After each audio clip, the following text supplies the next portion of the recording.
There is a particular hour before dawn when the stable-yard at Harrogate belongs to no one but the horses and the men who tend them, and it was in that hour, on a raw morning at the tail of winter, that I first understood a gift can be a kind of theft.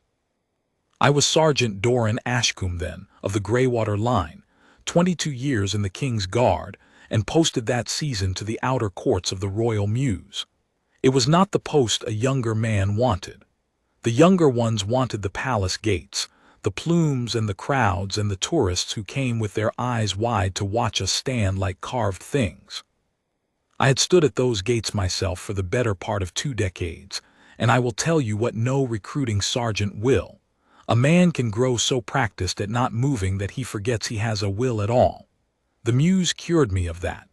Down among the stalls a guard is closer to the living breath of the house, and closer, too, to its quarrels, which do not stop for the hour or the cold. I had been walking my round along the arcade of the great stable, my boots ringing on the swept cobbles, my breath standing white in the lantern light, when I heard the yard gate open that should not have been opened. It was the hour of the grooms, and the grooms came in by the low door at the far end. This was the wide gate, the one that admitted carriages and persons of rank, and it swung on its iron hinges with a groan that carried the length of the arcade. I did what I had been trained 30 years to do. I stopped. I turned. I made myself a shape in the dark that a person of sense would notice and account for, and I waited to see who would come.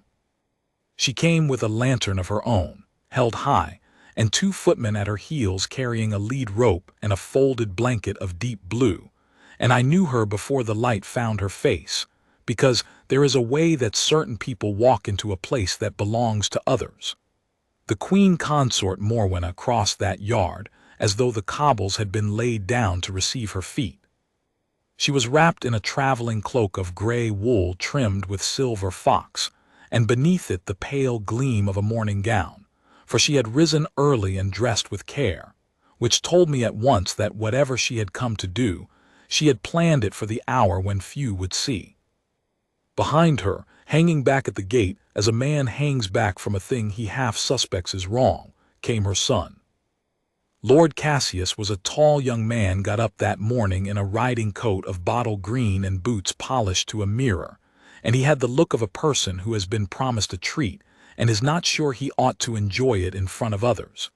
He was not cruel, Cassius, not in the way his mother could be cruel. He was worse in a quieter fashion.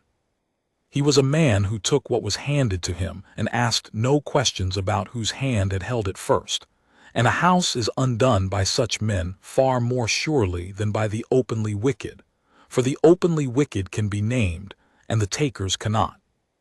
Sergeant, the Queen Consort had seen me. She did not slow. You may stand aside, we are come for the gray mare.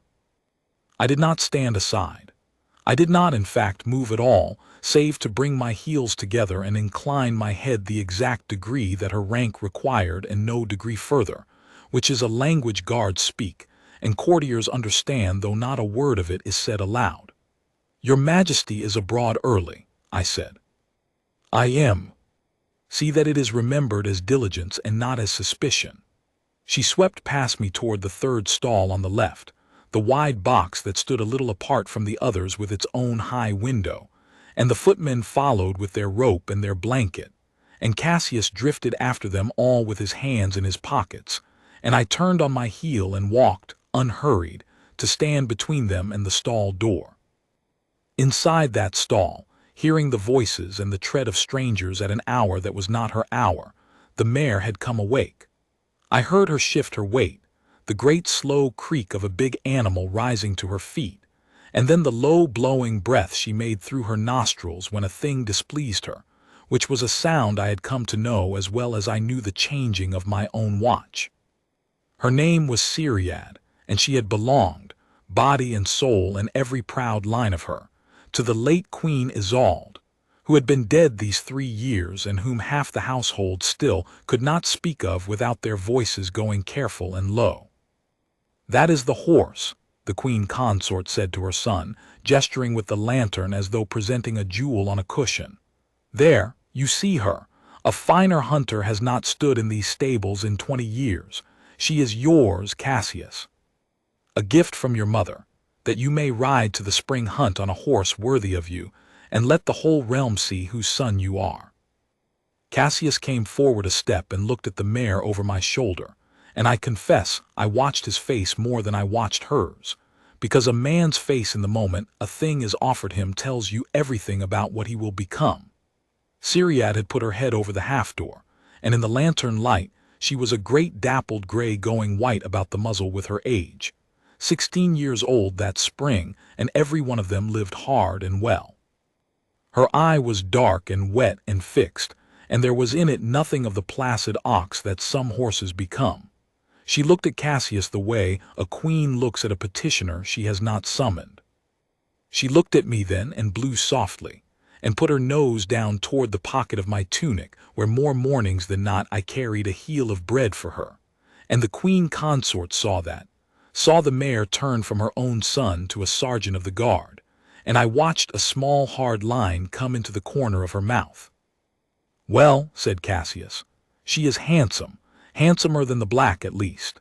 He reached to touch her, and Ceriad laid her ears flat to her skull and swung her head away with a snort that startled him back a full pace, and one of the footmen made a sound in his throat that he turned quickly into a cough. "She's spirited," Cassius said, recovering, with the small brave laugh of a man determined to like a thing he has been given. "She is proud," I said. "She was the late queen's own hand-reared foal. She does not go readily to strangers." The Queen Consort turned her lantern on me, and her face in that upward light was a handsome face still, though the years and the wanting had drawn it fine and hard. "You are well informed, Sergeant, for a man whose duty is the door and not the pedigree. Bring her out. My son has not all morning." And there it was, the order, plain and given, in the flat voice of a woman who had ordered 1,000 things done, and seen 1,000 things done at the sound of her voice, and who had no reason on that cold morning to imagine that the 1,001st would be any different. I want to be honest about the man I was in that moment, because it would be an easy thing to tell you I knew at once what I would do and stood firm from the first word. I did not. Something in me, the old trained thing, the thing that 30 years of standing at gates had worn smooth as a river stone, leaned toward obedience the way a tired body leans toward a chair. She was the Queen Consort. She was the wife of my king. To refuse her a horse in her own husband's stable was a thing so far outside the shape of my days that my mind, for the length of one breath, simply could not hold it. And then the mare put her nose against my shoulder, warm through the wool, and I remembered whose horse she was. "Your Majesty," I said, "I cannot bring her out." The yard went very still. Even the footmen went still, in the way that servants do when two of their betters are about to strike sparks and they must decide, without seeming to decide anything, which way to lean when the fire starts. The Queen Consort did not raise her voice. That was never her way. She lowered it, which was worse. "You cannot," she repeated. "Sergeant, I do not think you have understood me. I am not asking you to fetch a horse. I am telling you that this horse is now my son's, given by me, and that you will make her ready and lead her to the mounting block, and you will do it now." "I understood your Majesty perfectly," I said. "It is because I understood that I cannot. This mare is Ceriad. She was the late Queen Isolde's, and by the late Queen's own written hand she is not to be sold, nor gifted, nor sent away from these stables for as long as she lives. She is provided for out of the crown mews under a standing charge. She is not a horse that can be given, your Majesty. She is not anyone's to give." I had not raised my voice either. I had learned long ago that a guard who shouts has already lost, that the strength of the still man is precisely that he does not need the volume. But I heard my own words hang in the cold air, and I understood, hearing them, that I had crossed a line I could not step back over. There is a moment in the life of every man who wears a uniform when he learns whether the uniform is a thing he hides behind or a thing he answers to. And mine had come to me in a stable yard before dawn, over a horse, and I was 51 years old. The Queen Consort looked at me for a long moment. Then she smiled, and it was a smile with no warmth in it anywhere, the smile of a person recalculating. "Written hand," she said softly. "How touching. And where is this written hand, Sergeant? In your pocket beside the bread? Or is it a thing you have heard tell of, a stable-yard tale, a story the grooms whisper to make themselves feel they guard something more than dung and hay?" She stepped closer, and the fox fur at her throat stirred with her breath. "The late queen is 3 years dead. The dead do not own horses. The dead own nothing at all. What they leave belongs to the living, and I am the living mistress of this house, and I say the mare is my son's. Now stand aside before you make of yourself a small and foolish thing that the whole court will laugh at by noon." Behind her Cassius shifted his weight and looked at the cobbles, and I saw that he wished, very much, to be somewhere else. And in her stall Ceriad stamped once, a hard iron ring on the stone, and tossed her great gray head, and blew, and I set my feet a little wider on the swept cobbles, and I did not stand aside. "The charge is not in my pocket, Your Majesty," I said. "It is in the keeping of the Warden of the Mews, entered in the stable book and countersigned. I have read it with my own eyes, for it is my duty to know what stands in the stalls I guard and under what terms. Until the warden brings me word that the charge is lifted, this mare does not leave her stall on any man's order. Not mine, not the young lord's." I paused. "Not yours." I have replayed that dawn 1,000 times in the years since, and I have never once been able to soften the thing that came into the Queen Consort's face when I said those 2 last words. It was not anger, or not only anger. It was the particular fury of a person who has just discovered, in the presence of witnesses, that there exists in the world a small piece of it she cannot move. She was a woman who had spent her whole life learning that everything gives way if you push it correctly, and she had just pushed correctly, with rank and with certainty, and with 2 strong footmen and a folded blue blanket, and the thing had not given way. It had a sergeant standing in front of it with his heels together and his chin level, and the thing had not moved. "Your name," she said. "Ashcombe, Your Majesty, Sergeant Doran Ashcombe." "Ashcombe." She said it as one files a thing away in a drawer to be dealt with later. "You will remember this morning, Sergeant Ashcombe. I promise you that you will." "I expect I shall, Your Majesty," I said, and I meant it more truly than she knew, though not at all in the way she intended. She turned then, gathering her cloak, and the footmen gathered their rope and their unused blanket, and Cassius fell in behind her with the grateful haste of a boy released from a lesson, and they went out by the wide gate the way they had come in. At the gate she paused and looked back, and the mare and I were framed together in the lantern light, the gray mare with her head over the door and the gray-haired sergeant standing before it, and whatever the Queen Consort saw in that picture, it did nothing to soften the line of her mouth. Then she was gone, and the great gate groaned shut, and the yard was mine again, and the horses, and I stood in the cold with my heart going harder than a still man's heart has any business to go, and understood that I had made before breakfast on a raw morning at the tail of winter, an enemy who never forgot a slight and never forgave a defeat. Ceriad nudged my shoulder. When I turned, she had her ears forward again, soft, her old wise eye on me, and she blew warm breath against my face in the way she had, and I put my hand up under her jaw where she liked to be scratched, and I felt the great slow pulse of her going under my palm. "Well, my girl," I said, "it seems we are both of us in it now." She had no notion, of course, of what we were in. She knew only that the strangers had gone, and that the man who carried bread was still there, and that the sun would come, as it always came, over the eastern wall to warm the yard. But I knew. I had stood in that house long enough to know that a woman like the Queen Consort does not lose a small battle and forget it. She goes home and she thinks, and she plans, and she waits, and she comes back at you along a road you did not know was there. And I knew, too, that the thing I had defended with 2 words in a stable yard was a great deal larger than a horse, though it would take me the whole of that long spring to learn how large. So let me tell you how it came to be that a gray mare named Ceriad mattered more than any jewel in the vault of Harrogate, and why the late Queen Isolde had bound her by her own dying hand so that no one, not even the mistress of the house, could give her away. To understand the stand I made, you must understand the horse. And to understand the horse, you must go back, past that cold dawn, past the 3 years of the late Queen's grave, to a night 16 springs before, when a foal was born that no one thought would live.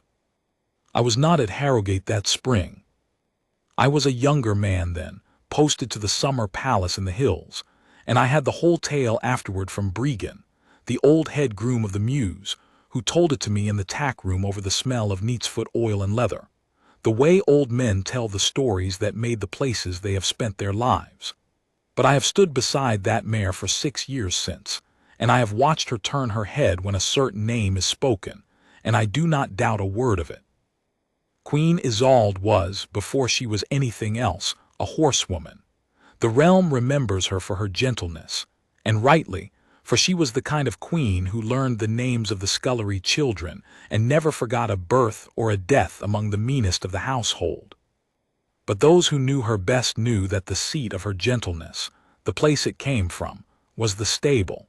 She had been put on a pony before she could properly walk, in the country of her own birth, and she had never in her life been truly at ease among people the way she was at ease among horses.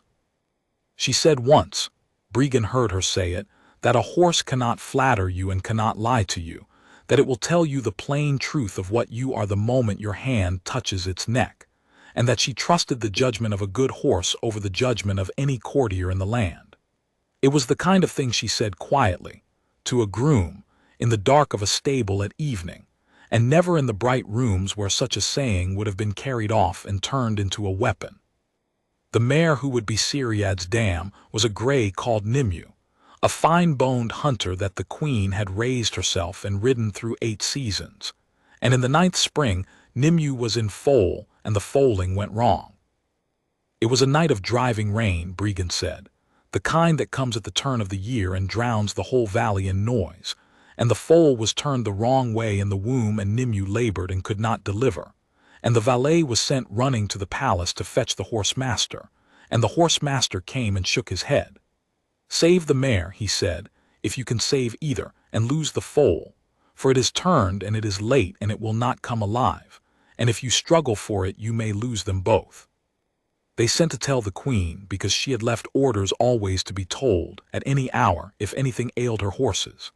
And the Queen came down through the rain in her nightgown with a cloak thrown over it and her hair loose and wet in a minute, which no one had ever seen, and she went into the stall and she knelt in the straw beside the horse-master, a queen of the realm on her knees in the muck and the blood, and she said, "We will not lose the foal." And the horse-master said, "Your Majesty, it cannot be helped." And the Queen said, "Then we will help what cannot be helped," and she put her own arm into the mare alongside his to turn the foal. I have delivered foals myself in the years since, and I will tell you that it is hard, brute, frightening work even for a strong man, and that it is not work a queen does, not anywhere, not in any story I ever heard but this one. But she did it. She and the horse-master turned that foal in the dark and the rain with the mare screaming and the lantern guttering, and near dawn the foal came, a filly, gray like her dam, and she came out still and blue and not breathing, and the horse-master said, "There, you see," and reached for a sack to cover it. And the Queen would not let him. She took the wet still foal into her own lap, into the ruin of her nightgown, and she cleared its mouth with her fingers and she rubbed at its ribs with a twist of straw hard, the way you rub life back into a drowned lamb, and she breathed into its nose, and she would not stop, though the horse-master told her twice it was no use, and the grooms stood around not daring to speak. And at last, when even Bregan had given it up in his heart, the foal drew a breath. A great shuddering wet breath, and then a second, and then it kicked once feebly in the Queen's lap, and the Queen of the realm sat in the bloody straw with a live foal on her knees and wept. Bregan said, wept like a girl and laughed at the same time, and could not be got to leave the stable until the sun was well up and the foal had found its legs and its dam's milk. She named it Ceriad, which was an old word in the country of her birth, and Bregan said it meant something between beloved and kept safe, a word you might use for a child you had nearly lost. And from that morning the mare was the queen's own in a way that no other horse ever was. Isolde had a dozen fine horses and rode them all and cared for them all, but Ceriad she had breathed life into with her own mouth, had carried in her own lap, and there is a bond made in a night like that which is not made any other way. The mare grew up following the queen about the yard like a dog. She would come to the queen's whistle from the far side of a field. And when the queen rode her, for Isolde broke her herself and rode her to hounds for 10 seasons, the two of them together were a thing that people came out to watch, a gray queen on a gray mare going over the country as though the ground had been made smooth for them alone. I tell you all this so that you will understand what stood in the third stall that cold morning. Not a horse, or not only a horse. A living piece of a dead queen, the one thing she had made with her own hands and her own breath and refused to give up to death, and which she had, in the end, refused to give up even to the future, which is where the codicil comes in, and the reason I could stand in a stable yard and tell the mistress of the house that the mare was no one's to give. For Isolde did not die suddenly. That is the hard grace of it, and the reason there was time for her to bind the thing she loved. She sickened over the better part of a year, a wasting illness the physicians could name but not cure, and she met it the way she met everything, with more concern for those she would leave than for herself. In the last months, when she could no longer ride, she had herself carried down to the mews to sit in a chair in the sun of the yard and watch the horses worked, and Ceriad would be brought to her, and she would feed the mare from her own hand and lean her head against the great gray neck, and the grooms would find reasons to be elsewhere so that the queen might have her grief and her comfort to herself. And in those months she sent for the warden of the mews, and for a lawyer of the crown, and she made a codicil. Bregan was a witness to it, and could not read it, but the lawyer read it aloud to him, so that his mark upon it would be a true witnessing. And Bregan had the words by heart to the day he told me, for they were the last order his queen ever gave concerning the yard he had run for her all his life. The mare Ceriad, daughter of Nimue, was to remain in the crown mews at Harrogate for the whole of her natural life. She was to be fed, housed, worked gently as befit her age, and cared for out of the crown's own provision under a standing charge entered in the stable book. She was not to be sold. She was not to be given away. She was not to be sent from Harrogate to any other house or estate for any reason but her own health. And when at last she died, of her age in the stable that had been her home, she was to be buried whole in the paddock under the old chestnut where the queen herself had first sat to watch her worked, and not sent to the knacker as horses are, for she was, the codicil said in the queen's own words, no common horse but the beloved of a queen and kept safe by a queen's own hand, and she would be kept safe to the end. The king had ratified it. That was the thing the Queen Consort either did not know or chose to forget. King Alaric himself had set his seal to the codicil in the days of his grief, when he could refuse his dying wife nothing. It was law. It was as good and binding a piece of the crown's own will as any grant of land or title in the realm, and it hung about the neck of a gray mare in the third stall, invisible, and it was that which I had planted my feet upon in the dark before dawn. Bregan had been dead 2 years by that cold morning. He had told me the tale, and shown me the entry in the stable book, and made me read the standing charge with my own eyes on my first week in the mews, because, he said, a guard who does not know what he guards is only a scarecrow in a good coat. I had thought it a fine story and a light duty. I had not imagined that anyone living would ever try to break it. I had reckoned without the Queen Consort's memory, which was long, and her wants which were longer, and her particular hatred of the dead Queen Isolde, which I was only beginning, that spring, to understand the depth of. For here is the thing that a horse could not tell me and the stable book could not tell me, and that I had to learn the slow way, over the weeks that followed. The Queen Consort's wish to give the mare away had almost nothing to do with the horse at all. You must understand how a great house stands together, and how a woman may set herself to pull it apart a stone at a time so slowly that no one sees the wall lean until it falls. King Alaric was an old man by then, and a good one, and slow, in the way good old men become slow, to believe ill of those close to him.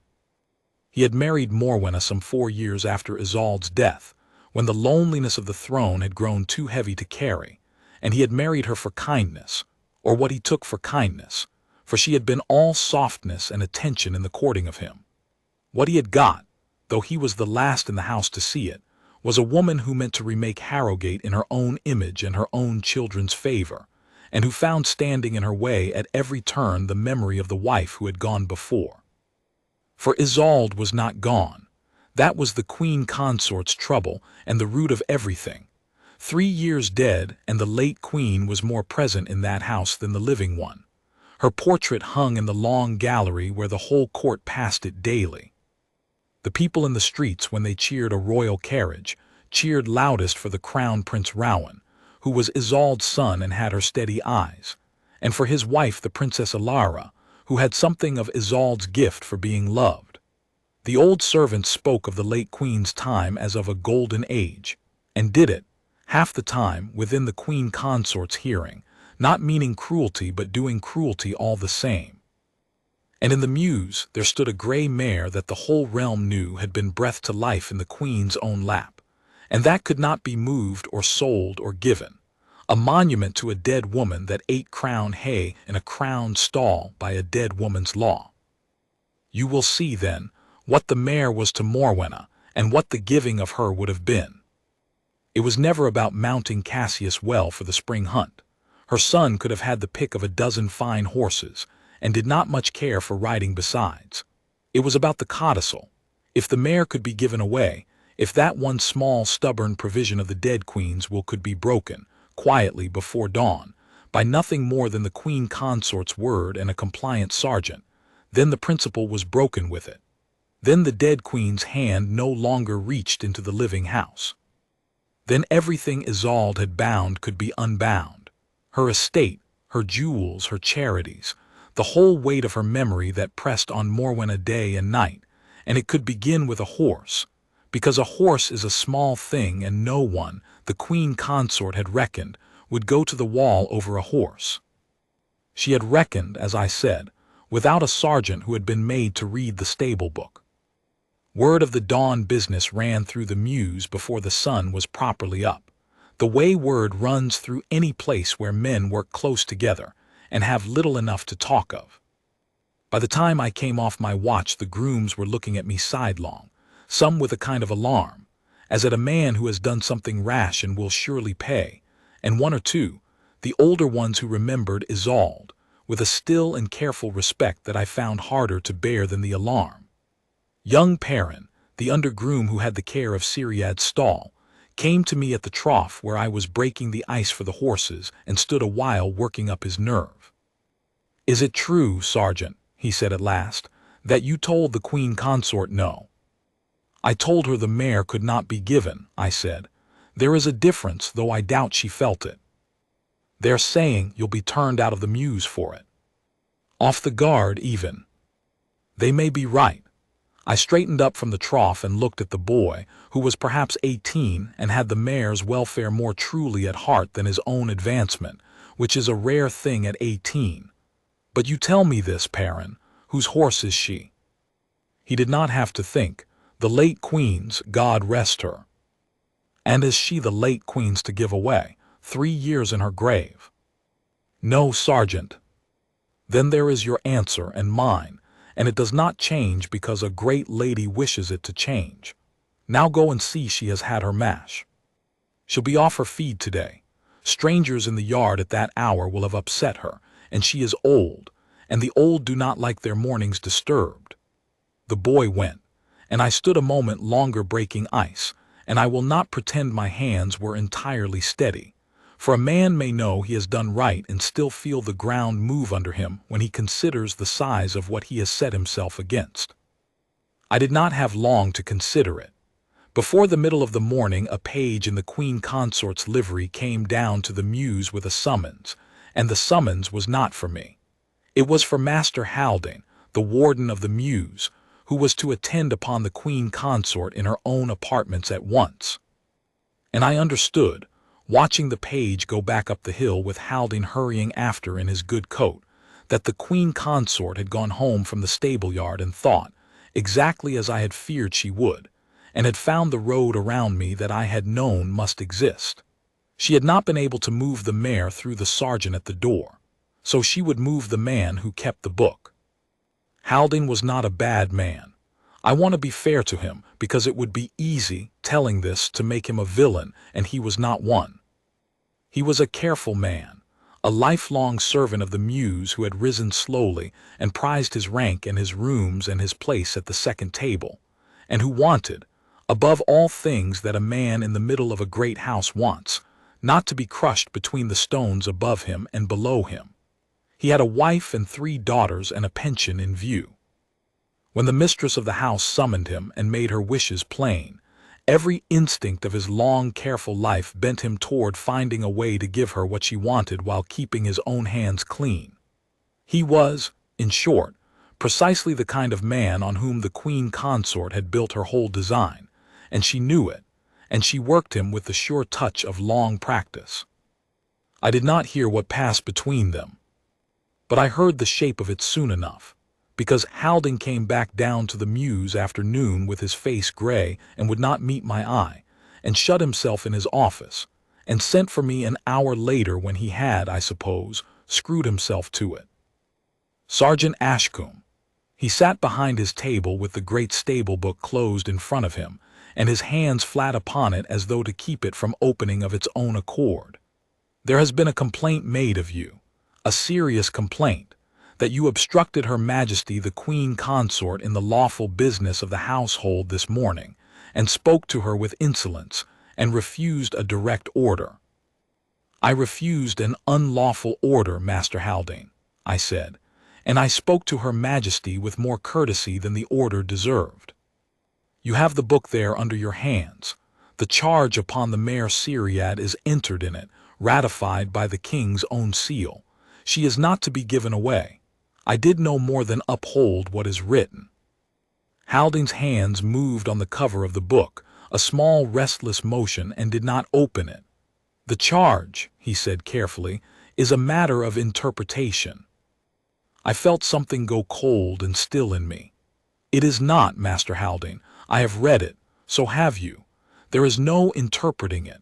It says the mare is not to be given away, and the Queen Consort attempted to give the mare away, and I stopped her.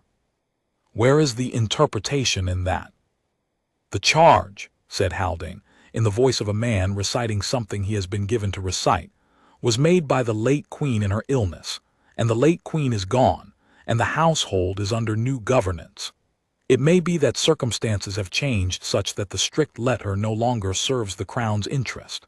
It may be that the Warden of the mews, in whose keeping the charge lies, has the discretion to determine when its terms are met or superseded.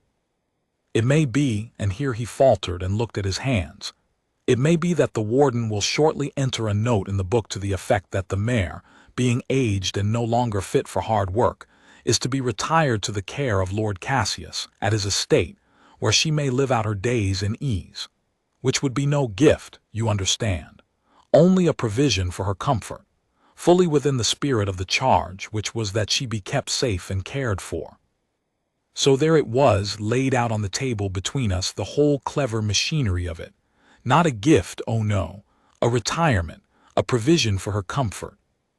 The dead Queen's own words turned inside out and made to say their opposite, so that sending the mare 30 miles away to a house where she had never been, among strangers, to be forgotten in a far paddock and quietly disposed of when the fodder bills grew tiresome, could be dressed up as tender care. And Haldane would write it in the book, and the book would say it, and then it would be true, because in a great house what the book says is what happened, and I was only a sergeant at a stable door with a story about a knight 16 years gone. And if I say, I asked very quietly, that I will not lead her out even so. Haldane looked at me then, and there was misery in his face, real misery, and something almost like a warning. Then it will not be your affair at all, Sergeant. The warden will send men from the outer stables to fetch her, men who answer to me and not to you, and you will be given other duties on that day, well away from the mews, so that there is no unpleasantness. And a report will be entered concerning your conduct this morning, and that report will follow you. He drew a breath. I am telling you this as a kindness, Ashcombe, though you will not hear it as one. You have made your gesture. It was seen, and it will be remembered to your honor by those who value such things, and to your cost by those who hold your future. There is nothing more to be gained by standing in the yard. The mare will go. The only question left open is whether you go down with her or step aside and keep your place. Step aside. For the love of God, man, step aside. It is a horse.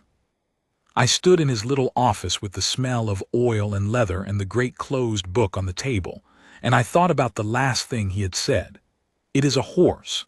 It was the second time in a day that I had been told, by a person who wished me well or ill, that it was only a horse. And I understood, standing there, that everything turned on those 4 words, and that the whole quiet war being fought over the mare in the 3rd stall was in truth a war about whether it was only a horse, whether the dead could bind the living at all, whether a promise made to a dying woman was a thing of iron or a thing of paper that the next mistress of the house could tear up at her pleasure. If it was only a horse, then Haldane was right and I was a fool. If it was more than a horse, if it was a promise and a queen's honor, and the plain difference between a house that keeps its word and a house that does not, then I was not a fool, and I could not step aside, whatever it cost. I will think on what you have said, Master Haldane, I told him, which was a lie because I had already thought, and there was nothing more to think. But I did not want him to send his men that afternoon, and a man who is thinking is a man who may yet be managed, and I needed time. I had begun to see, to reach someone above Haldane and above the Queen Consort both, someone in whom the dead Queen's honor still lived, and who had the standing to make the book mean what it said. And there was, in that house, exactly one such person, and getting word to him was going to be the hardest march of my life. The Crown Prince Rowan was Isolde's son, and if any man living carried his mother's honor as a live and pressing thing, it was he. But a sergeant of the mews does not simply walk up the hill and knock upon the door of the heir to the throne. There are chamberlains and secretaries and pages and ushers between a man like me and a man like him, a whole ladder of persons whose work it is to decide who reaches the prince and who does not, and the Queen Consort's people were on that ladder as they were on every ladder in the house. I could not send a note. A note would be read a dozen times before it reached him, if it reached him at all, and long before then Haldane's men would have come for the mare. I could not go myself. The moment I left my post and started up the hill in my stable dress, asking after the prince, I would be turned back by the first usher and reported to the second, and my going would tell the Queen Consort exactly what I meant to do. I lay awake most of that night in the guardroom off the mews, turning it over, listening to the horses shift in the dark below, and near morning I saw the shape of the only road that lay open to me, and it ran through a child. Not through the child's danger, you understand. I would have died before I put one of the young ones in harm's way, and there was no harm in it. It ran through the child's freedom. The little ones of the house, Rowan and Alara's 3, went where they pleased in a way that no grown servant could. Princess Malin, who was 9 that spring, came down to the mews most fine mornings with her brothers to see the horses, and Malin above all the children loved Ceriad, the mare who would lay her ears flat at Lord Cassius and swing her great head away from the Queen Consort, would drop her nose gentle as a lamb into a small girl's hands, and Malin fed her crusts through the bars, and told her the secrets that 9-year-olds tell, and Ceriad listened with her ears going back and forth as though she understood every word, which perhaps she did. Malin could walk up the hill and into her father's rooms, and no usher in the house would stop her. And Malin, if I read her rightly, loved the mare enough to carry a true word to her father if I asked it of her plainly, and asked nothing that was not honest. But I am running ahead of myself, and I must not, because between that night's plan and the carrying of it out there fell a morning that nearly ended everything, and it is the hinge of the whole tale. The Queen Consort did not wait for Haldane's careful note in the book. I think, looking back, that my asking for time had frightened her rather than reassured her, for a woman who traffics in schemes knows the smell of a man playing for time, and she resolved to have the thing done before I could do whatever I meant to do. She moved the very next dawn, and she moved without warning, and she nearly moved before I woke. I had lain down at last near 4 in the morning, bone-tired, and I slept harder than I meant to, and it was young Perrin who saved the day, or rather saved the mare, for he had taken to sleeping in the loft above her stall since the first dawn business, out of a boy's fierce loyalty, and it was he who heard the wide gate open in the dark and roused and looked down and saw the lanterns. He did not run for me first, which showed a quick head. He went down into the stall and put himself between the men and the mare, and he sent the stable cat's own kitten. I have never got the whole of how he managed it. No, that is a foolish embroidery the grooms added later. The plain truth is he shouted loud, the fire cry that any yard will answer to. Turn out, the mews turn out. Which is the cry we raise for fire because a fire in a stable is the thing every horseman dreads above all others, and it brought every soul in the mews out of their beds and into the yard in their shirts before the Queen Consort's men had got the mare's door unbarred. I came down the guardroom stair 3 at a time with my tunic half on and my sword in my hand, and I checked at the bottom, because it was not fire. It was 5 men from the outer stables with lanterns and a lead rope, and Haldane himself standing pale and wretched at the gate in his nightgown and coat, having been dragged from his bed to give the thing the appearance of authority, and the whole mews staff in a ragged half-circle in their shirts, roused by the fire cry, and now standing between the outer men and the third stall without quite having decided to. The way men will when a boy has cried the alarm, and their feet have carried them out before their minds have caught up. And in the middle of it, in the lantern light, stood Ceriad, half out of her stall, one of the outer men with a hand on her halter and the lead rope clipped, and the great gray mare with her head up and her nostrils wide and red inside, blowing hard, her old eye rolling white at the edge, terrified, 16 years old and hauled from her stall in the dark by strangers with a rope, and I saw in one breath that this was the true danger, worse than any question of law. That a frightened old horse in a crowd of shouting men on cold cobbles could break a leg, or bolt and be lost, or drop dead of the fright of it, and that the Queen Consort in her haste to win the argument might kill the very thing she was fighting to send away, and never care. "Stand still," I said. I did not shout it. I have learned that when everything is noise, the still low voice is the one men turn to. Every man of you, stand still. You are frightening her. Something in it reached them, or reached the horse sense in them, for the outer men were stablemen too under their orders, and they knew as well as I did what a panicked horse could do to a leg or a life. The shouting fell off. Perrin, God bless him, was already at the mare's head on the other side, murmuring to her, his hand flat on her cheek, and I walked in slow, no sudden thing, my empty hand out, and I found in my tunic pocket the heel of bread I always carried, and I held it under her nose, and the familiar smell and the familiar voice went into her the way they had gone into her every morning for 6 years. "There, my girl," I said. "There, I have you. No one is taking you anywhere. There now." And I put my hand up under her jaw where she liked it, and I felt the great terrified pulse of her going like a drum under my palm, and I stood there feeding her bread and scratching her jaw and paying no more mind to the 5 men and the warden and the whole shivering yard than if they had been so many fence posts, until the drum under my palm slowed, and her head came down, and she stopped blowing. And she leaned the great weight of her cheek into my hand, and let out a long breath that fogged white in the lantern light, and the yard let out its breath with her. Then and only then, I looked at the man who held the rope. "Take your hand off her halter," I said, "and unclip that rope, or by God I will unclip it for you, and you will explain to the warden how you came to be sat on the cobbles." He looked at Haldane. Haldane, wretched, said nothing, which was answer enough, and the man unclipped the rope and stepped back, and I unbuckled the halter myself and turned the mare with a hand on her shoulder and walked her back into her stall, slow, and Perrin barred the door behind her, and she put her head over it and blew at us both, shaken but whole, and I turned around in the yard to face what I had done.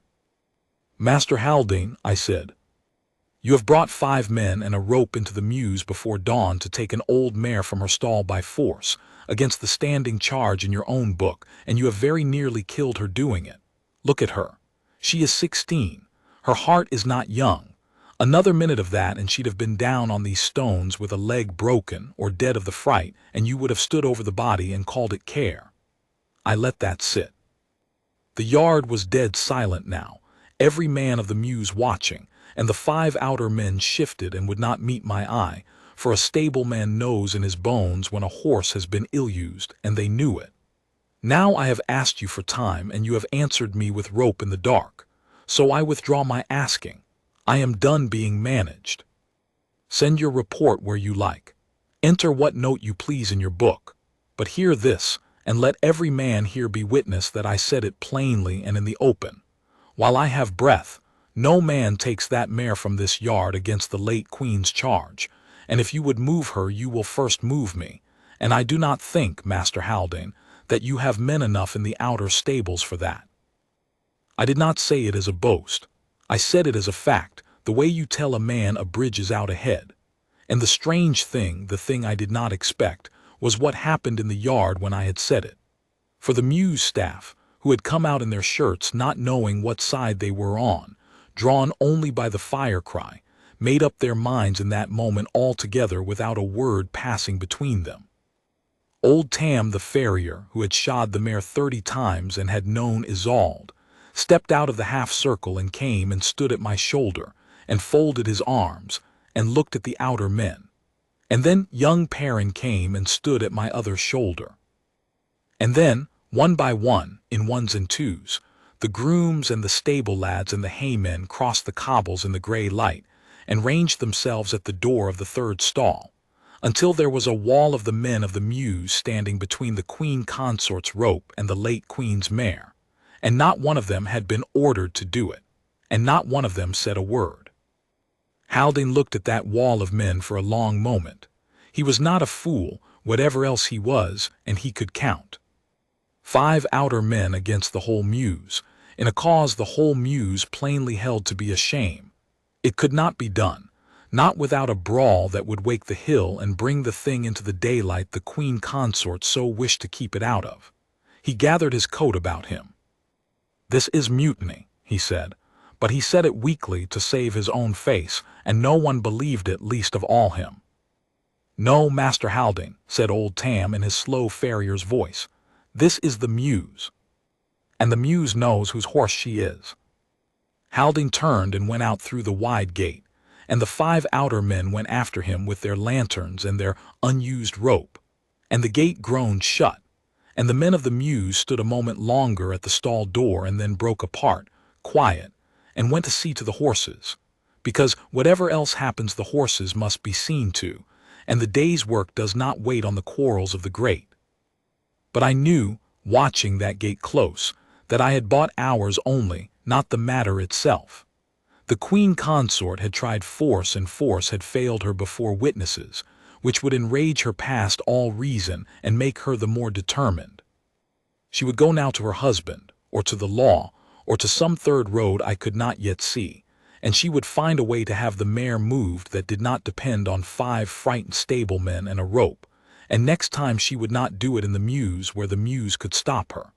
I had until she thought of that, and I meant to spend it reaching the one man in the house who could end the thing not for an hour but for good. So when the sun was up and the yard was working and the young ones came down, as they came down most fine mornings to see the horses. I was waiting by Ceriad's stall for a small girl of 9 who loved a gray mare, and I had made up my mind what I would ask of her, and how, and I prayed I had the words to ask it rightly. They came down through the arch from the palace gardens with their nurse trailing behind them, the 3 of them. Prince Doran, who was 11 and grave and already carried himself a little like the man he meant to become. Prince Bram, who was 6 and interested in everything and stayed still for nothing. And Princess Malin between them, 9 years old, brown-haired, with her grandmother's steady gray eyes, though she had never known her grandmother, having been born the year after Isolde died. Doran went straight to the tall bay he was learning to ride, and Bram went straight to the pump to make trouble with the water, and the nurse went after Bram, as anyone with sense would, and that left Malin, as I had hoped it would, to come and stand at Ceriad's door with her crusts. The mare put her head down to the girl and lipped the bread from her flat palm and blew softly at her hair, and Malin laughed and leaned her forehead against the mare's cheek, and the 2 of them stood so a moment, and I thought that if the late Queen Isolde looked down on anything in that house from wherever the good dead go, she looked on that. "Sergeant," said Malin, not turning, "why was there shouting in the mews before it was light? I heard it from my window." Nurse said it was nothing, but I don't believe her, because she says everything is nothing. She was a sharp child, Malin, and there was no purpose in treating her as a foolish one, and I had resolved before she came that I would tell her the truth and ask her honestly, because a thing built on a lie to a child is a thing that deserves to fall. So I crouched down on my heels by the stall door so that my eyes were level with hers, and I told her, plainly and without any dressing of it up, that some persons in the house wished to take Ceriad away to a far place, and that I did not think it right, because Ceriad had belonged to her grandmother, and her grandmother, before she died, had made a law that the mare was to stay always at Harrogate and never be given to anyone, because she had loved her so. Malin listened to all of this with her steady gray eyes on my face and her hand flat on the mare's nose, and when I had done she was quiet a moment, and then she said, "My grandmother made her live. Nurse told me. She breathed in her nose when she was born dead and made her live. Is that true?" "It is true," I said. "I have it from a man who was there." "Then she is my grandmother's, and no one can take her." She said it with the flat certainty of a child to whom a thing is simply so, and I thought that a great many grown lawyers and wardens might have profited from the clarity of it. Who is trying to take her? I hesitated over that, for I did not wish to set a child against her own step-grandmother. Whatever I thought of the woman, that was a poison I would not pour. So I said only, "There is a disagreement in the house about it, my lady, and it needs someone with more authority than a sergeant to settle it. It needs your father." She fixed on that at once. Papa would never let anyone take Ceriad. He loved her too. He used to ride her when he was a boy, he told me before she stopped, and her small brow furrowed, before grandmother was sick. If Papa knew, he would stop it. "Yes," I said, "he would. But your papa does not know, my lady, because the persons who wish to take her have taken care that he should not know, and I am only a sergeant, and I cannot walk up the hill and into his rooms and tell him, for I would be turned away at the first door.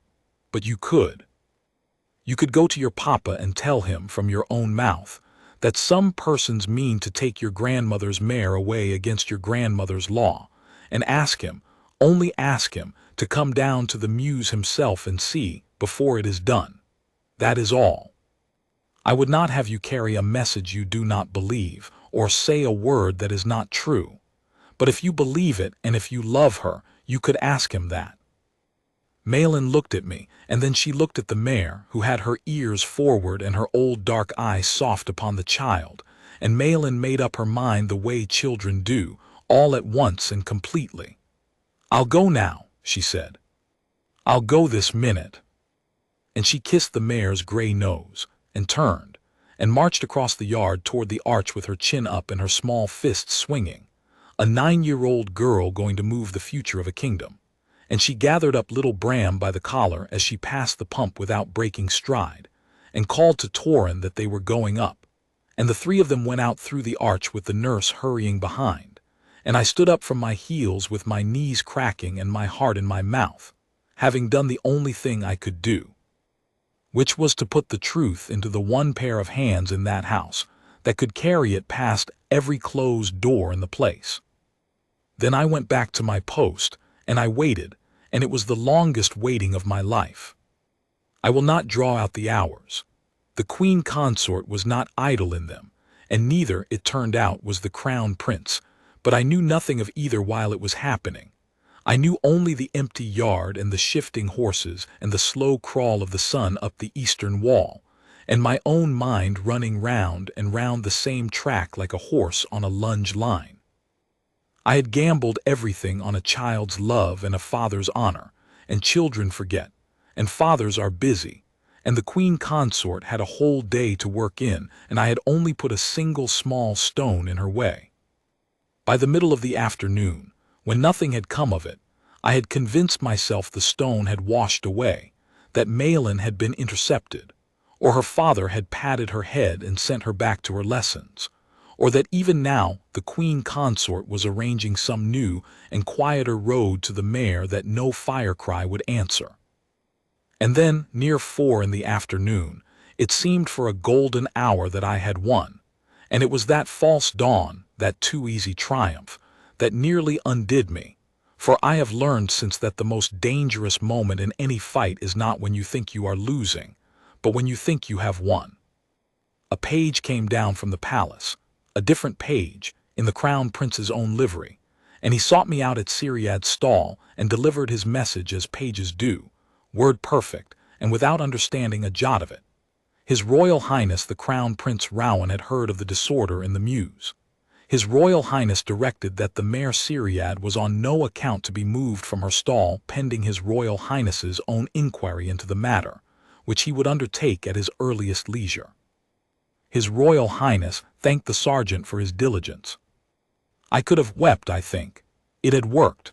The child had carried the truth up the hill and past every door, and the prince had heard it, and the prince had spoken, and the mare was safe, on no account to be moved. I thanked the page and sent him back, and I went and stood at Ceriad's door and put my hand on her neck and told her it was over, that the prince himself had said she was to stay, and she blew at me and lipped my sleeve, and I felt the great weight roll off my shoulders that I had carried since the first cold dawn, and I thought in my relief that I had misjudged the whole thing, that the Queen Consort would bend before the heir's plain word, that honor had a shorter road than I had feared. That was my mistake, and I made it, and I very nearly paid for it with the very thing I had fought to save. For here is what I did not understand, standing in the yard in the gold of that afternoon, dizzy with relief. The Crown Prince's word had made the mare safe against a lawful, open removal. It had not made her safe against the Queen Consort, because the Queen Consort had never, from the first, meant to do the thing lawfully or openly. The dawn raid with the rope had been her lawful attempt, dressed as care, and it had failed. The prince's order closed that road for good. There would be no more retirement notes in Haldane's book now, no more men from the outer stables with a rope. But a woman like Morwenna, cornered, her pride flayed twice in 2 dawns and now overruled by a step-grandson she despised, does not accept defeat. She changes the nature of the fight. And what I did not see, in my relief, was that I had just taken away her every honest road at once, and that a person who has been stripped of every honest road will take a dishonest one, and that the most dangerous thing in the world is a proud person with power who has just been told, before witnesses, that there is one small thing she may not have. I found out what that meant 3 nights later, and it was the worst night of the whole affair, and it is the one I would gladly forget and never can.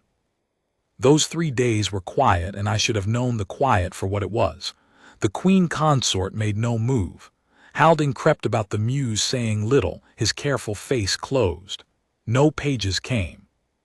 Lord Cassius, I heard, had gone off to the country, which I took, foolishly, for a sign that the whole business was abandoned, that the young lord had lost interest in a horse that hated him, and his mother had turned her scheming to some other quarter of the house. I doubled the watch on the mews the first night out of caution, and then, when nothing came, I let myself believe the fight was won, and on the third night I took only the ordinary watch, and I have never forgiven myself for it. It was Perrin who woke me again, near 2 in the morning, but not with the fire cry this time. This time he came up the guardroom stair silent and shook my shoulder and put his hand over my mouth before I could speak, and his eyes in the dark were white all round, and he whispered a thing that had me on my feet and reaching for my sword before he had finished it.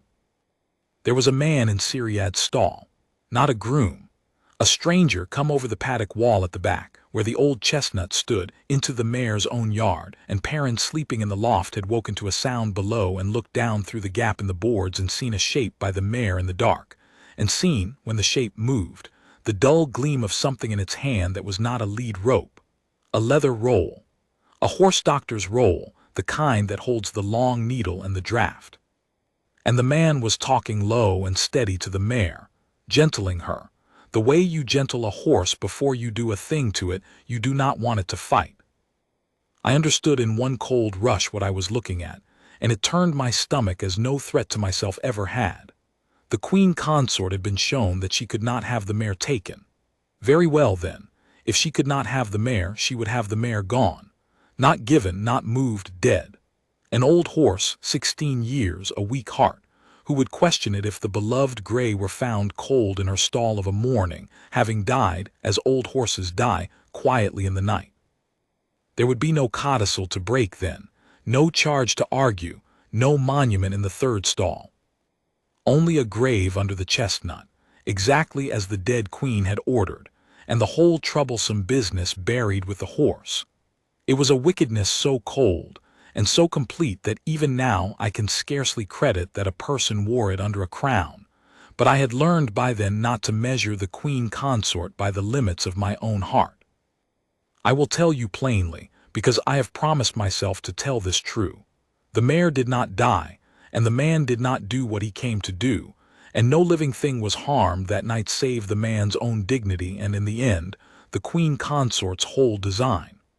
The child-safe grace of it, if I may call it that, is that the wrong was sensed and stopped before it was done. Hold that in your mind through what follows, so that you do not fear for the old gray.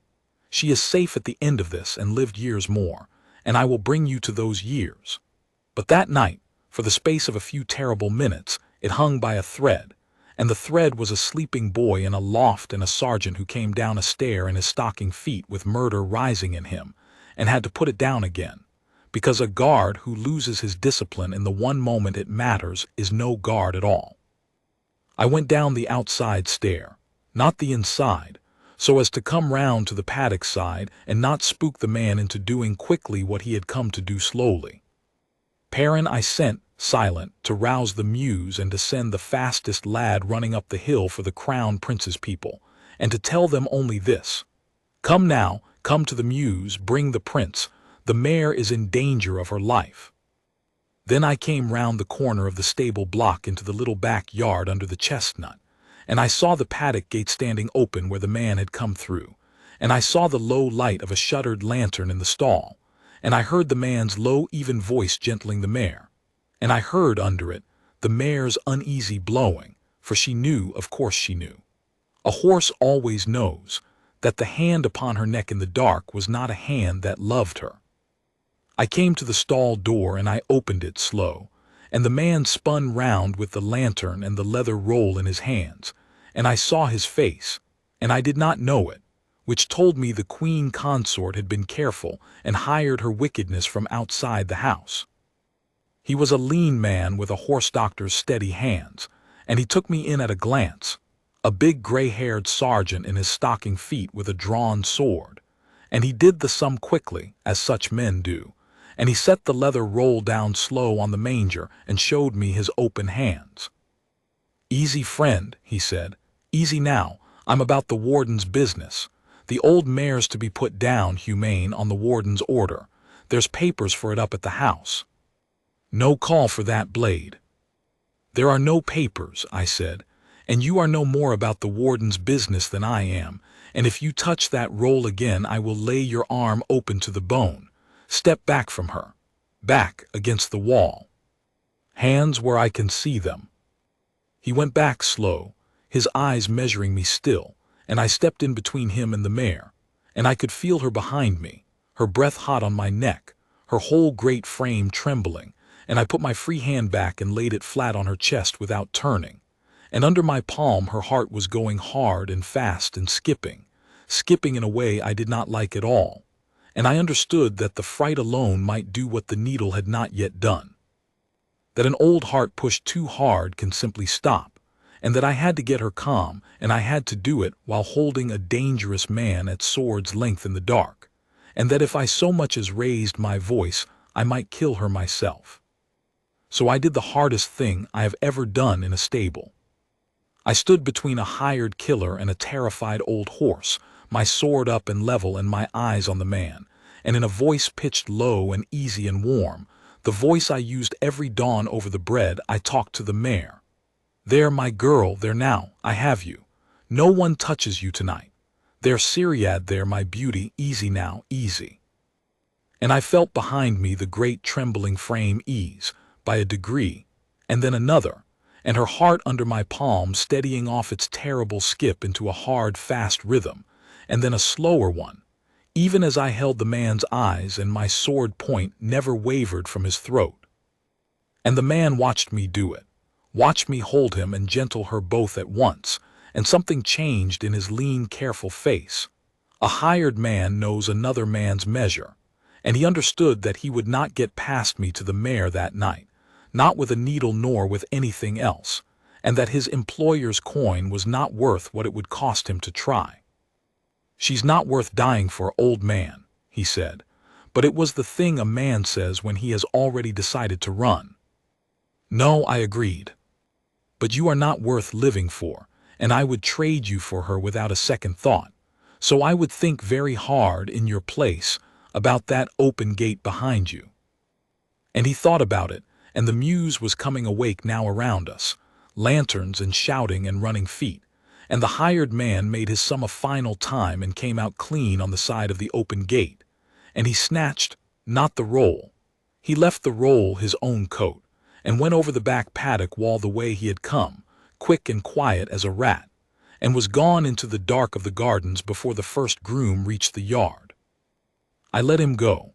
I could have raised the hue and cry, but I had the mare to think of, and a dead or fled assassin in the paddock would keep. A horse with a galloping heart would not.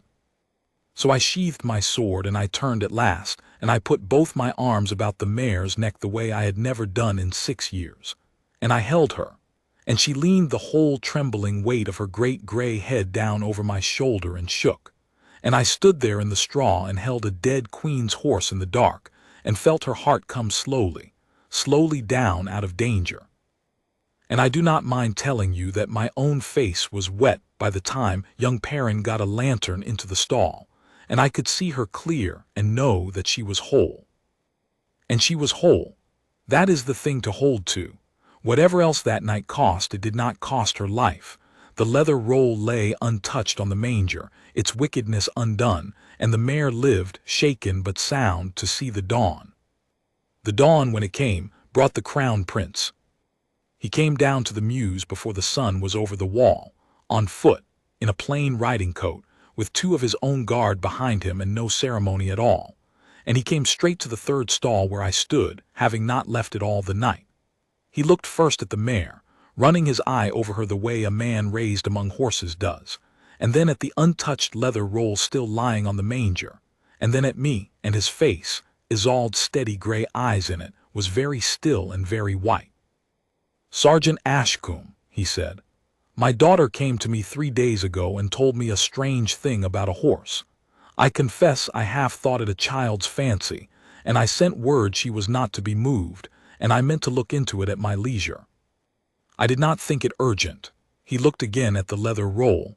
"Tell me what happened here tonight, all of it, leave nothing out." So I told him. I told him the whole of it, from the first cold dawn and the order given, through Haldane and the interpretation and the rope in the dark, to the man who had come over the paddock wall with a horse doctor's roll to put an old mare quietly to death, so that a codicil need never be broken because there would be nothing left to break. I did not name the Queen Consort as the hand behind the hired man, for I could not prove it, and I will not swear to what I cannot prove. I said only that the man had claimed the warden's authority for a killing the warden had no power to order, and that there were no such papers, and that the thing had the shape of a design to be rid of the mare by the one road left open when every honest road had been shut. The Crown Prince heard me out without a word, and when I had done he stood a long moment looking at Ceriad, who had put her head over the door and was lipping at his sleeve, remembering him, I think, from the boy who had ridden her, and he put his hand up flat on her gray nose, and I saw his jaw work. "My mother made this horse live with her own breath," he said quietly, to the mare more than to me. "I was 14. I stood in the door of this very stall and watched her do it, on her knees in the straw, and I thought she was the bravest thing God ever made. And she bound this mare by her own dying hand so that no one could ever take from her the one creature she had saved. And it has come to this, that a man climbs the wall in the night with a needle." He turned to me, and there was something in his face then that I had only ever seen in one other, in old paintings of his mother, a steadiness that was past anger and harder than anger. "You stood at this door for 3 weeks, Sergeant, one man against the whole weight of the house, over a horse that everyone kept telling you was only a horse. Why?" "Because she was not only a horse, Your Highness," I said.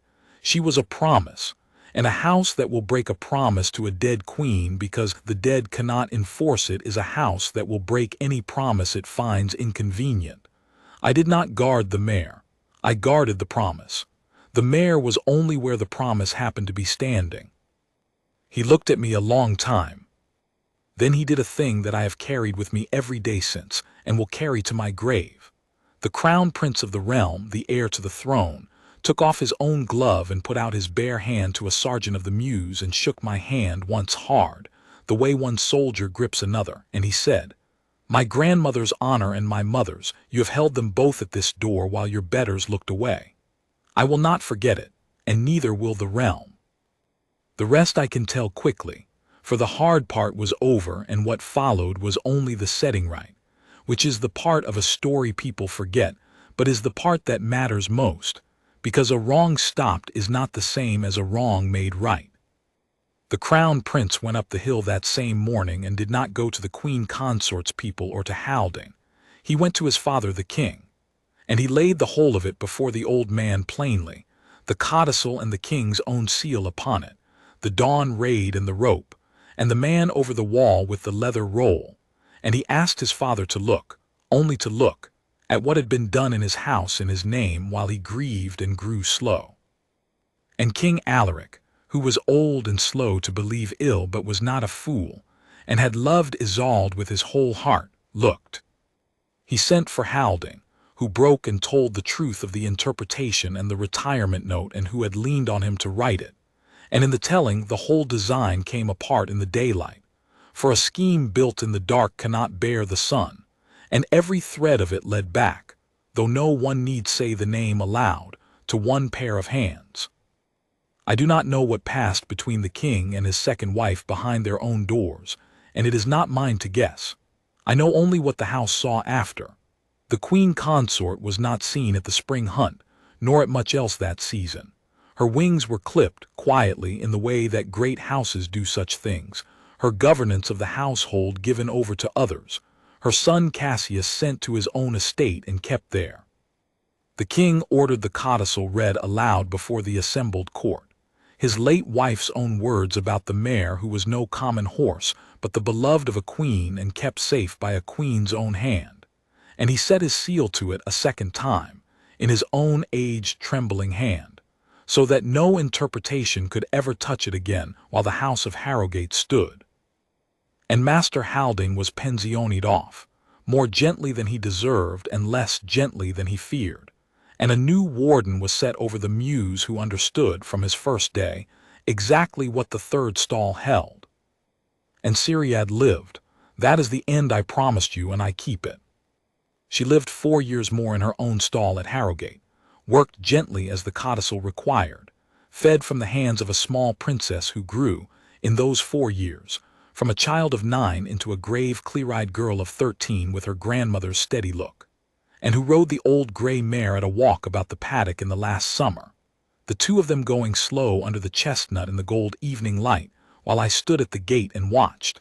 And I will not tell you the mare knew whose granddaughter she carried, because I cannot prove it, but I will tell you her ears went soft and forward the whole way round. She died in her sleep in her own stall on a night in her 20th year, of nothing but her great age, quietly, the way the codicil had bought for her against the needle in the dark.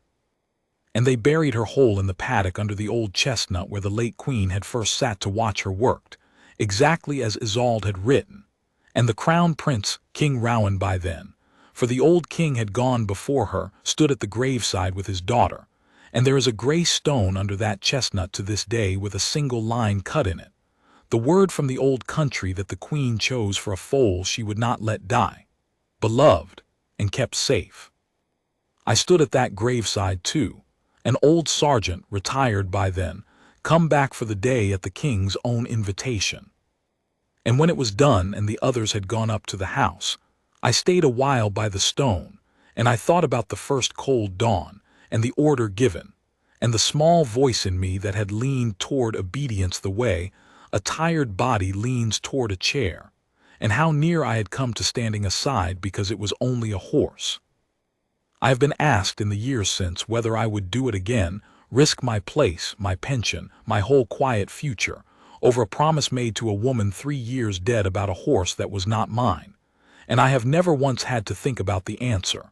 A man spends 30 years learning to stand still, and he tells himself the standing still is the discipline. It is not. The standing still is only the practice.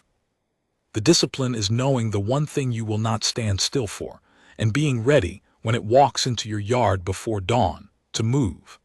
I found mine in a stable yard at the tail of winter, over an old grey mare, and I have never been sorrier for the enemy I made that morning, nor prouder of anything I ever did in the king's coat, than that I did not stand aside. She was not only a horse. I knew it at the door, and I know it now, standing by her stone. She was a promise a dying woman made to the one thing she had saved, and a promise is the only thing in this world that outlasts the one who made it, but only, if there is someone left who will stand at the door and refuse to let it be given away.